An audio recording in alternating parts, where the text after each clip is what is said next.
Hey y'all, David here, welcome back. Today we're going to be talking about one of the biggest pieces of fandom drama ever, and one of the oldest. This predates whatever nonsense you got up to on Tumblr, it predates My Immortal, it predates Miss Scribe, and it all centers around one woman, Cassandra fucking Clare. Now a published and very popular young adult novelist, she got her start writing Harry Potter fanfiction. Her antics at the time were really something. Take my hand, jump into my time machine. We're going all the way back to 2001. Let me set the stage for you. Harry Potter. At this point in time, it's the biggest fandom in the world. It's the biggest thing in the world. It's kind of impossible to be in the world and not know at least a little bit about it at this point. The internet at this time was a lot more decentralized than it is today, so fandom stuff wasn't just centered on a single website, it was more spread out. There was LiveJournal, yes, but there was also plenty of other forums, fanfiction archives, fan websites, and Yahoo Groups. Remember those? Yahoo Groups? At this point, Book 4 had been released, but Book 5 was still on its way. There was kind of a gap where there wasn't a lot of Harry Potter content, and during this period, there were a lot of fan creators who were able to fill that void. Cassandra Clare was one of them. She was what they called a BNF, a big name fan. Essentially a fan who is big enough in the fandom to essentially have a fandom unto themselves. Cassandra Clare's main claim to fame at this point was her Draco trilogy. It was a series of 3 fan fictions focused on Draco Malfoy and a lot of other lore she created. I have actually talked about the first book in the Draco trilogy once before on this channel. I am working on a video discussing the second, so I can give you a bit of a rundown on what it was. The long and short of it is that it focused on Draco Malfoy, it made him kind of a central character, it made him an extremely angsty little sad boy. It was very influential on the fandom's interpretation of Draco, which was quite different from the actual canon one. And of course, a lot of shipping. Like a lot of shipping. Mainly it focused on a love triangle between Draco, Harry, and Hermione. That's kind of all you really need to know for this video. With all this in mind, enter our hero, Avocado. Extremely well read, and extremely involved in the Harry Potter fandom. One night, she was looking for some Sirius Black and Severus Snape fanfiction, and she stumbled onto an argument happening in one particular Yahoo group. Essentially, Cassandra Clare had been talking about how she had been considering putting in some Harry Draco slash into her Draco trilogy. At this point, we were only in like the later part of the second book of it, and while there is a lot of intense like homoerotic innuendo going on, Harry and Draco never actually get together. She was debating whether or not she should change that and make them like explicitly a couple, or at least explore that for a bit. Someone on this Yahoo group was very much against this idea, and someone was coming to Cassandra Clare's defense, namely her very close friend Heidi. If Cassandra Clare is the Regina George of the high school that is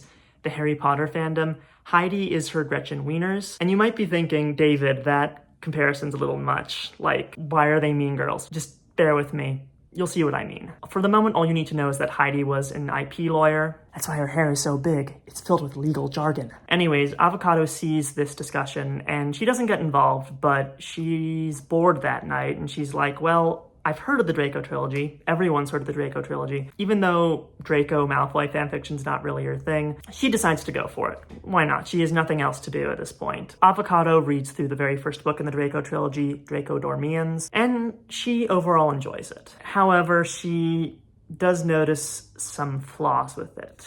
So, bit of context here. Essentially, Cassandra Clare had a bit of a habit of taking kind of quippy one-liners from Buffy the Vampire Slayer or the TV show Blackadder, or even Terry Pratchett novels, and just kind of putting them into her fic. She would just kind of have her characters use these lines, and it is quite jarring. You can kind of start to tell after a certain point when a line is not something originally from her because the style is just so different. To quote Avocado on this, "Once I started reading, I enjoyed Draco Dormiens. It was amazingly well written in some sections, while other sections were much rougher. But, well, fan fiction. You take what you get. What I found oppressive were the television quotations. This was honestly not anything really major. It's distracting and it ruins her writing, but it's mostly just kind of offhanded jokes that don't super contribute to the plot. And I don't think this is that big of a deal, really. I grew up reading fanfiction where characters used lines from TV shows I recognized. I know there's a lot of fanfiction out there where characters sing copyrighted music and the lyrics for those songs are in the fics. I understand that these things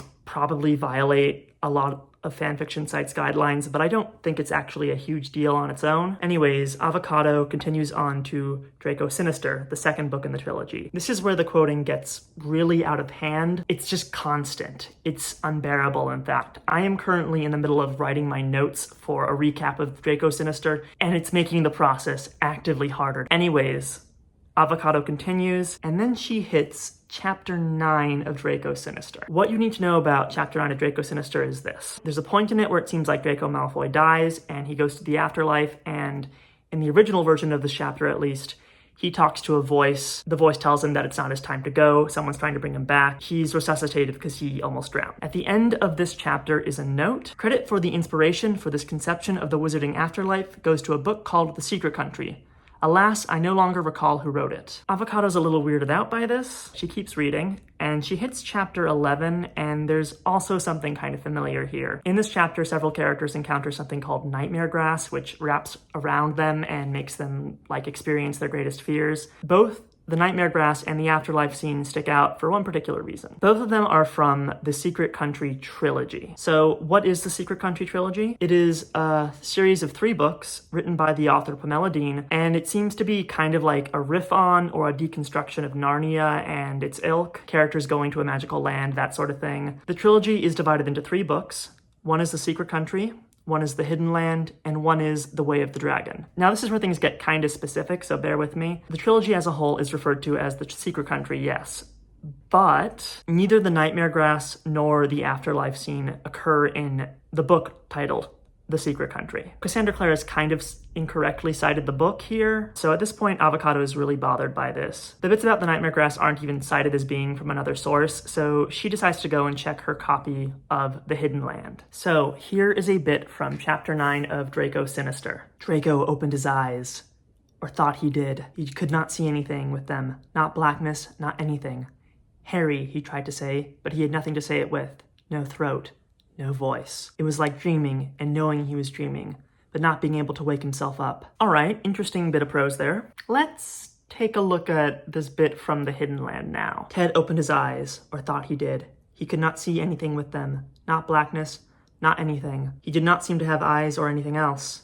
Randolph, he tried to say, but he had nothing to say it with. It was like dreaming and knowing you were dreaming. Oh, okay. Very interesting. Very interesting, I think we can all agree. This parallel here. But let's keep going. This is from Draco Sinister. A voice spoke out of nowhere. Stop where you are. Draco glanced up and around and saw no source for the voice which spoke to him. He cleared his throat. Why? Such water is not for you. Where am I? Is this hell? Now the voice sounded amused. This is not hell. This is in between. Between what? Between life and death. Why is this water not for me? The living cross it to become the dead. You are neither. There is a bargaining for you. Jumping back to The Hidden Land for a moment, a voice spoke out of nowhere. It had a clear and piercing sound, like a flute heard from a distance. Its tone was neutral. Such water is not for you. This did not sound promising. Ted decided to find out the worst. Is this hell? This is not. Why is the water not for me? He asked. The living cross it to become the dead. You are neither. There is a bargaining for you. Okay, that is certainly something, isn't it, everyone?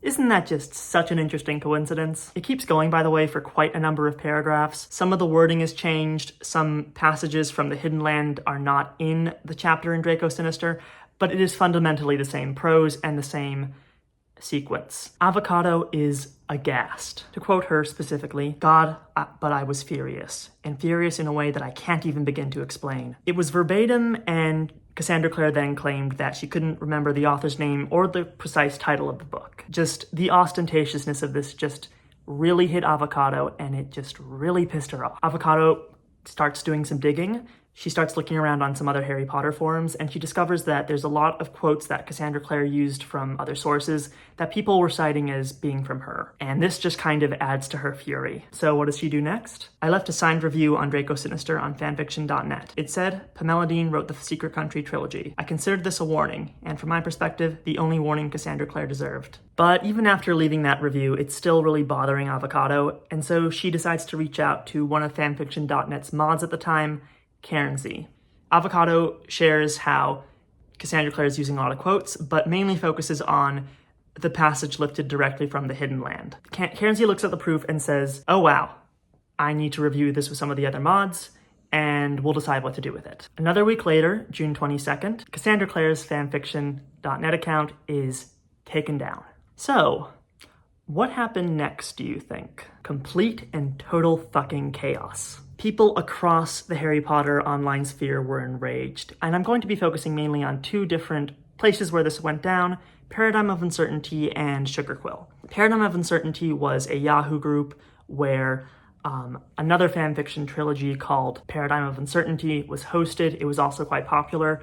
After a certain point, Cassandra Clare got permission to share her fanfiction on there as well, so it was a very big hub for people to talk about it. Versions of the chapters were also posted to Paradigm of Uncertainty. They were not exclusively on fanfiction.net, and I bring this up for a reason. That reason being that the day that her fanfiction.net account went down, Avocado went and looked at Paradigm of Uncertainty and noticed that the Draco Sinister Chapter 9 file had been changed. And she knew this because its upload date had been changed from its original one to that day. The only difference in this version of the chapter is that Cassandra Clare mentions Pamela Dean by name at the bottom. She still says that she's taking inspiration from The Secret Country, even though that's technically not true. I bring this up because from this point forward, Cassandra Clare is going to pretend like she'd always named the author in her author's note, even though she hadn't. This may seem like a small detail, but it's one of the ways how she tried to kind of throw people off her scent and tried to make it seem like she was a victim and that she'd done no wrong. On Paradigm of Uncertainty, we also get this bit from Cassandra Clare. I don't really know what to say yet, since I just woke up. Heidi called me to tell me about my being blacklisted. All I can say is, I've clearly stated in my disclaimers for the stories that I use quotes, and I even have an unofficial quote-nabbing game with some of my fellow authors. As for The Secret Country, I also stated in my disclaimer that Draco's trip to the afterlife was an homage to Pamela Dean. This is what I'm talking about. And a friend of hers, Pamela Dean's, wrote me after I posted it and said she loved the homage. There was some discussion of Dean's books on the POU list as well afterwards. So this is just not true, as I stated. She did not originally mention Pamela Dean by name. She was just like, oh, this is from a book called The Secret Country, and I don't remember who wrote it. Also, her claims about citing stuff are quite dubious. She was not great about citing things, by all accounts. And just because discussion of Pamela Dean's work happened on this one Yahoo group doesn't make this okay, because you weren't just hosting your fanfiction on this one Yahoo group. Very much deliberate misdirection, and not the only misdirection here, I feel. I find it interesting that even though she did have this habit of using quotes, the fact that she was, plagiarizing, just straight up plagiarizing from a published novel, is what got her fanfiction.net account deleted. Here in this message, she's kind of smushing her plagiarism and the use of quotes together and focusing mainly on the use of quotes. I think this is quite deliberate on her part. I think that she knew that a lot of people did this and a lot of people would come to her defense if they thought that was the only reason why. As for that friend of Pamela Dean's that she also talks about, well, it's true that she did send an email talking about how happy she was with the homage until she found out that it was copied verbatim from one of Pamela Dean's actual books. To quote from this friend, what I didn't realize at the time was that you used not merely Pamela's ideas, but that you actually used Pamela's own language to do it. In order to have the passages match so closely, you would have had to have had the book open in front of you, or have to have had read it so many times that you had virtually memorized it. You would have known the author was Pamela Dean. Why then write a disclaimer that states you couldn't remember the author's name, and which gets the title of the book wrong? I am honestly baffled by this. Me too. Despite this, people were defending Cassandra Clare, which is just kind of insane to me. Please don't retire. Please. I love DD and DS. They are both such magnificent fics. I love the lines from Buffy and all that. I always loved trying to figure out what episode they were from. And many of these lines, original or not, I have never heard before and think they were hilarious. Who cares if you lifted a couple? Everybody at ff.net does that. We still love you, right guys? I think it's terrible that Cassie was not even sent an email beforehand. Why didn't they give her a chance to alter or remove the chapter in question? And also, she stated quite clearly at the beginning and the end of the chapter that she had used Pamela Dean's novel as inspiration. I'm also debating whether or not to remove my fics from ff.net. I want to help the cause. Help the cause. See, this is why I brought up the chapter being altered on Paradigm of Uncertainty. People thought that was the original one, and just assumed that the chapter as it existed at that point on Paradigm of Uncertainty was how it existed on fanfiction.net when it wasn't. And this guy just helping the cause of authorial dishonesty. Very noble, very noble. I feel like my heart is warming from the thought of people committing themselves to the cause of letting authors copy from one another without there being any consequence. Another person? The existence of far more plagiaristic stories on that site that go unharassed leads me to suspect that Cassie's popularity might have something to do with this issue. I hope that's not true because I might be next. Or Carol. I have no idea who Carol is. I fear for the safety of any story where these are the criteria. I have considered pulling my own stories or not posting further chapters. I've come to the conclusion that such an action would accomplish nothing. I don't consider ff.net to have a monopoly on my fiction, and it's therefore unimportant enough to not warrant action. Just one more example of what I want to talk about when I say people were defending her. The nature of the allegations are in direct conflict with the very nature of fanfiction. I'm an English teacher. Plagiarism, see, I can spell it, bothers me and bothers me badly. Yet I write fanfiction. Wow, I'm so glad that you, a grown adult, it seems, are bragging about the fact you know how to spell something on the internet. You sound very mature. I'm sure your students really look up to you. With all these people defending her, I kind of want to pause for a second to give a little more context and to give my own thoughts. Fanfiction's reputation in the early 2000s was not great. It was considered kind of embarrassing to read or write. A lot of authors at the time spoke out about how they didn't like fanfiction being written about their stuff.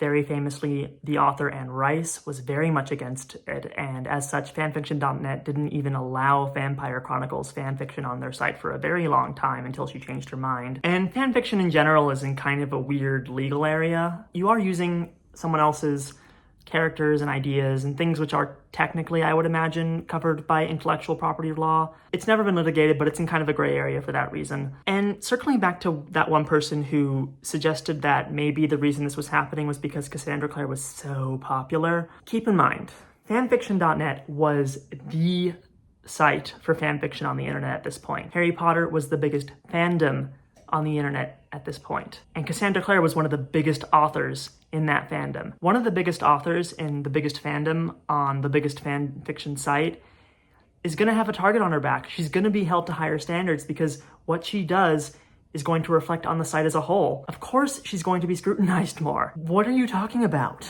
Not everyone on Paradigm of Uncertainty was necessarily on Cassandra Clare's side, though. This one woman, Michaela X, was quite vocal about how she thought that Cassandra Clare was very much in the wrong, and she very mysteriously was just kicked from the group. So strange, I know, right? She then went on to Sugar Quill to talk about this happening there. Sugar Quill was a forum and fanfiction archive which heavily emphasized canon-compliant content, which in this case meant Harry, Ginny, Ron, Hermione, and at some point they decided to include Sirius and Lupin, which is really funny in retrospect because God knows that never happened. Michaela is complaining about this on Sugar Quill, and Cairnsey, the fanfiction mod who Avocado reported all this to, suggested that, hey, that's interesting. Maybe people are getting blocked from Paradigm of Uncertainty because they're, speaking out against Cassandra Clare. Cairnsey was just speculating. Heidi, Cassandra Clare's friend, saw this and decided to accuse both Cairnsey and Michaela X of libel. You're really putting in all that time in law school to good use, Heidi, I have to say. In response to this, Michaela decided to do the very mature thing of contacting Heidi's law firm, the people she worked for, in some weird attempt to get her in trouble, which, I'm sorry, fuck you, Michaela. That's incredibly stupid and incredibly immature. I hate you, and I hate everyone in this story. This bitch! After all this, Avocado finally decides that she's going to put her own 2 cents into all this. She points out that the file was altered and that the name of the book was still wrong. And she also points out another salient point. Cassandra Clare was a journalist, and Heidi, her close friend who'd been litigiously defending her, was an IP lawyer. Both of them should have known better. Both of them should have known that this wasn't okay. In response to this critique about how she writes professionally, Cassandra Clare had this to say: I am actually a professional writer of nonfiction. I am a journalist. It's how I make my living. I also write my own fiction. Do I consider either my published nonfiction or the original fiction I write to be in any way, shape, or form similar to my fanfic writing? No. Am I going to work Buffy quotes into my magazine articles? Bloody unlikely. Girl, you're American. Don't say bloody, it sounds stupid. I have always seen fanfiction as a venue in which I can do what I cannot do in these other venues. Namely, what Minx called earlier, and with accuracy, I thought, a pastiche. Weaving together JKR's world with my own plotline and incorporating bits and pieces of other fantasy worlds. I never made it any secret that that's what I was doing, and since fanfiction is by nature so derivative, and since I have seen so many other fanfics doing similar things, I thought it was fine. It is easy, with fanfiction being the gray area it is, to be confused. Now they, meaning people complaining about fanfiction.net doing this, don't feel safe. So they've pulled their work. More will probably follow, because they are confused. It is confusing. I've heard from a lot of confused people, so I know. People weren't buying this for a lot of reasons I'll get into in just a moment. After they replied to her, Cassandra Clare had this to say. Did I say it was okay to write fiction that way? Did I ever even fucking say that Draco Sinister was fiction? It's not fiction, not literature, it's fan fiction, and it's a pastiche. What the fuck do you want from me? I already told you I felt terrible.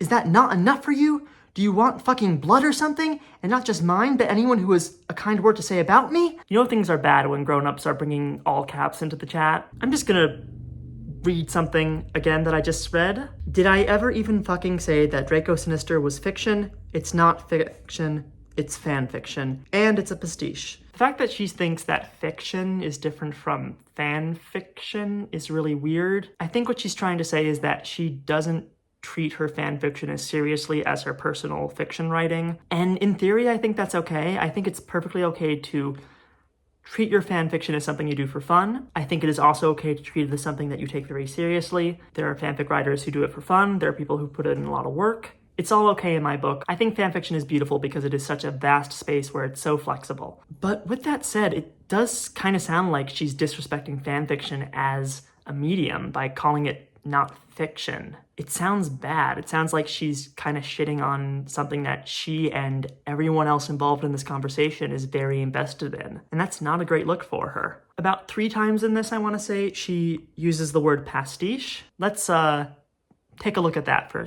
a second. According to Google, the definition of pastiche is an artistic work in a style that imitates that of another work, artist, or period. If I write a sequel to Pride and Prejudice and, set it during its original time period, I'm not necessarily doing a pastiche. Now, if I attempt to imitate the style of Jane Austen, that would be considered a pastiche. One of my favorite books is Jonathan Strange and Mr. Norrell. It is a 900-page novel that's written in the style of a 19th century English novel. That would be a pastiche. To not just borrow events from a book, but to copy it verbatim isn't pastiche, it's plagiarism, like I've already said. Like everyone is saying. To claim that borrowing giant passages from another book is pastiche is just plain dishonest, jaw-droppingly dishonest, quite frankly, and it reflects rather poorly on Cassandra Clare. Around this time, Avocado was contacted by Michaela X. Michaela informed Avocado that she had decided that things had gotten so bad that she had contacted Pamela Dean herself. This girl, no! What are you doing? If you contact the author about this, she's gonna have to contact her agent or her publishers. She's gonna have to decide if this is okay or not. This is the last thing you should do. I understand that Michaela X thought that Cassandra Clare had done something really fucked up, and I understand that she'd been kind of kicked out of Paradigm of Uncertainty and was being treated very badly because she spoke out against Cassandra Clare. This is not the right response. It's not. You don't do this. You've escalated things to a degree that is just not acceptable. But Michaela X was not the only person talking to Pamela Dean. Heidi had also reached out to her and had begun negotiating some sort of agreement where keeping some amount of the text in would be allowed. I guess this was done so they could claim that they had gotten explicit permission to shut everyone up. I feel like, considering how much time that must take, it would just be easier to just rewrite the chapter, Just rewrite it. I get that from their perspective that would be like giving in and admitting wrong, but it would make all this stop. Speaking of emails, at this point, Cassandra Clare also emails Avocado. Cassandra Clare kind of explains in this email why she didn't cite her source properly initially. Supposedly, she was working off of notes she had from high school. She really liked a lot of the passages in the Secret Country trilogy and copied them down into a notebook. I guess maybe she didn't cite them properly in the notebook and she was just going off of those notes. While I find it very weird that she'd never brought this up until now, I do find this believable. I know plenty of authors who will highlight quotes they like from books, and I can understand if you want a singular place where you can look at them, you might want a notebook. Makes sense to me in theory. I do find it very funny that she never brought this up until now.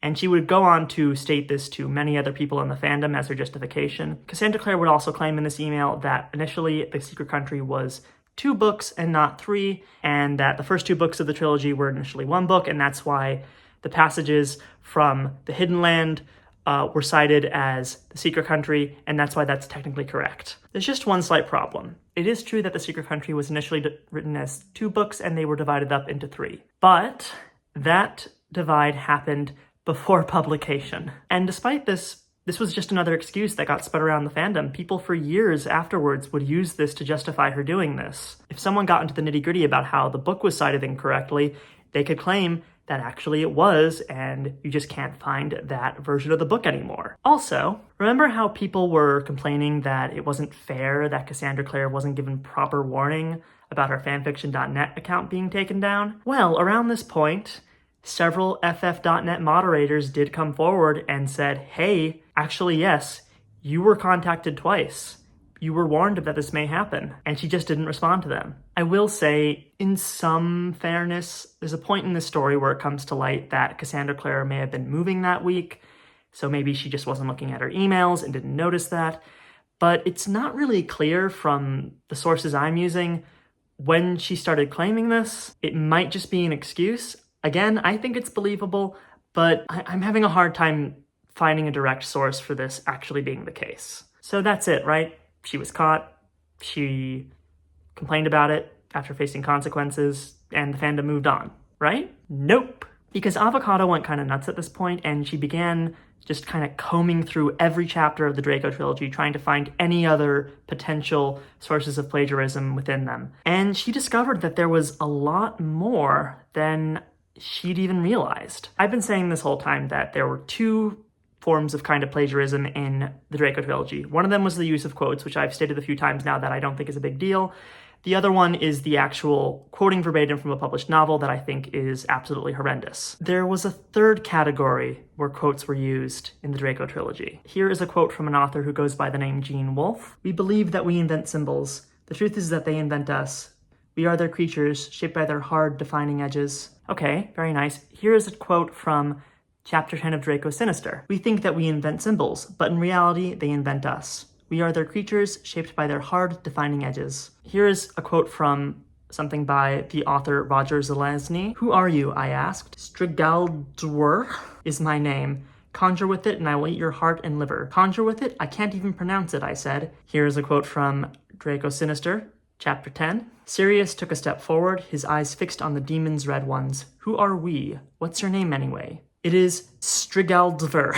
Same name that I can't pronounce. "Conjure with it and I will eat your heart and liver."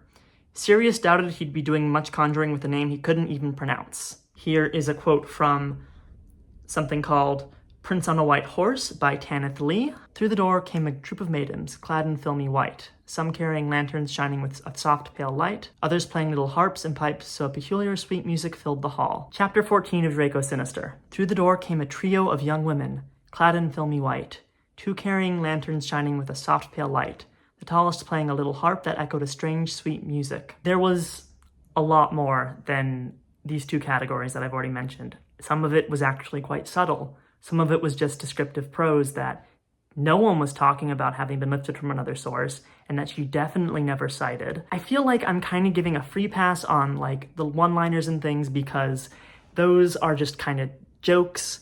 They're noticeably not her own writing, and everyone does that. I can't quite describe why, but I do feel like there's a big difference between using quippy one-liners from other sources and just lifting very subtle descriptive text from other sources instead. I think this is insane. It kind of shows that Cassandra Clare was maybe not that confident in her own writing skills.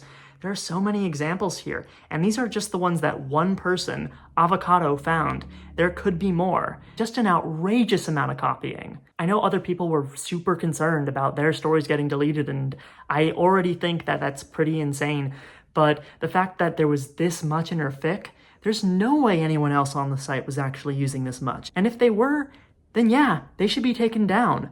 I'm sorry. Just absolute insanity. So, you may be wondering, all this in mind, what exactly was the fallout of this? Well, pretty minimal to be honest. Like I said, a lot of people were coming to her defense. Just as many people hated her. She was a divisive figure, but that didn't really stop her from being popular despite that. One other thing came about due to this, and that was the creation of the website Fiction Alley.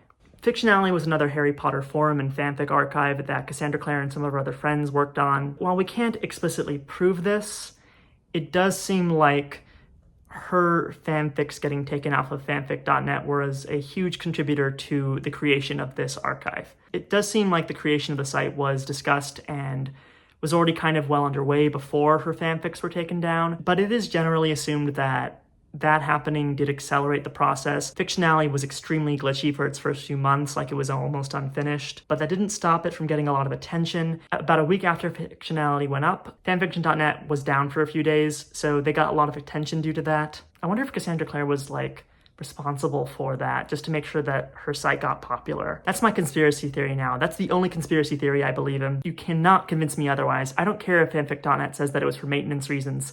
She was responsible. I swear it. And of course, with the formation of Fiction Alley was eventually the creation of the Fiction Alley Inner Circle. This was the group that Miss Scribe, several years later, would attempt to infiltrate. And from that point on, Cassandra Clare's fandom profile actually kind of continued to grow.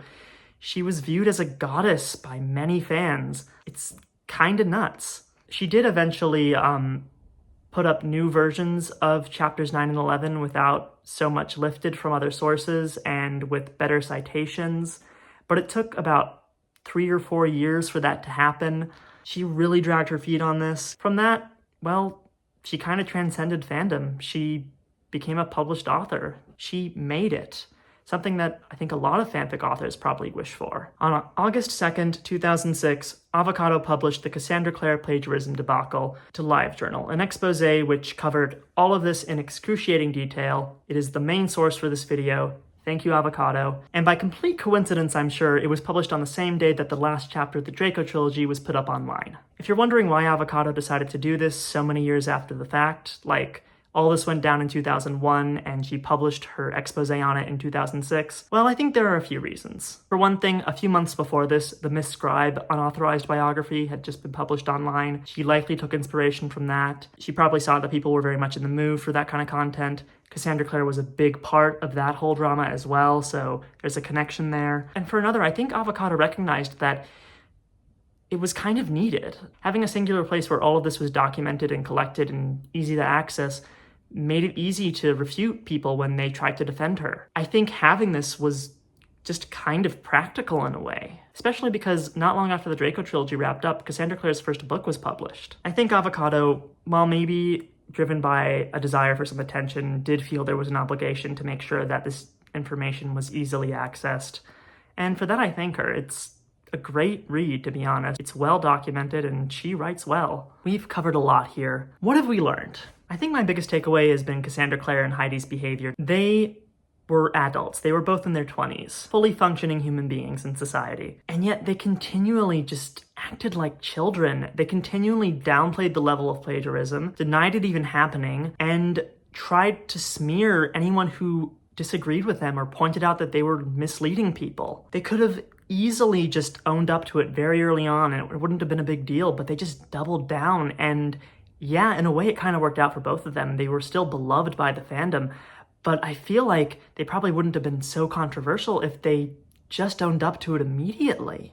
I also think we learned that just based on how strongly some people acted during all this, that a lot of us need to go outside and touch grass, myself included, to be honest. Thanks for watching. I find this story really interesting. I had a great time talking about this. I'm house sitting right now, so that's why the background's a little different. The Draco trilogy video should be out next, but it's not going to be out for a good month or 2 or 3. It's a big project. Do you think I'm being too hard on Cassandra Clare? Do you think I'm being too soft on her? I want to know in the comments. Do let me know. And yeah, I hope you have a good rest of your day, and that if it's not been great so far, that it gets a lot better. Thanks for watching.